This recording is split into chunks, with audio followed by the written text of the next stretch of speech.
আসসালামু আলাইকুম, ইশরাত কিচেনে স্বাগতম। আজ আমি পাস্তা রান্না করব। পাস্তাটাকে আমি সেদ্ধ করে নিব না, এই জন্য আমি এখানে কতগুলো পাস্তা নিয়ে নিয়েছি একটা কড়াইয়ে। তারপর নিয়ে নিয়েছি মাংস ছোট করে কুচি, দিয়ে দিলাম টমেটো, তারপরে দিলাম হলো চিজ, দিলাম রসুন কুচি অনেকগুলো, দিয়ে দিলাম পাস্তার সাথে যে মশলা থাকে সেটা, গোলমরিচ দেব।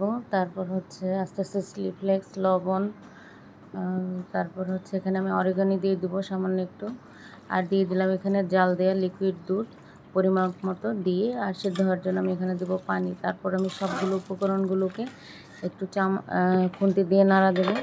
তো নাড়া দিয়ে চুলা আমি এখন জ্বালিয়ে দেবো। জ্বালিয়ে দেওয়ার পরে এখানে যখন বলক আসবে তখন উপর থেকে আমি দিয়ে দেবো হলো কাঁচা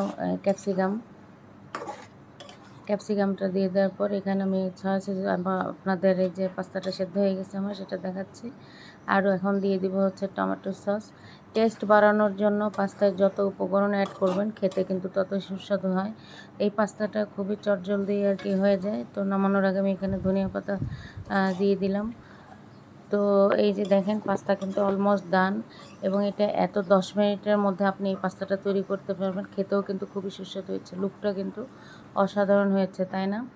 তো আপনারা সবাই ভালো থাকবেন, আমার চ্যানেলের পাশেই থাকবেন, আমার জন্য দোয়া করবেন। আসসালামু আলাইকুম।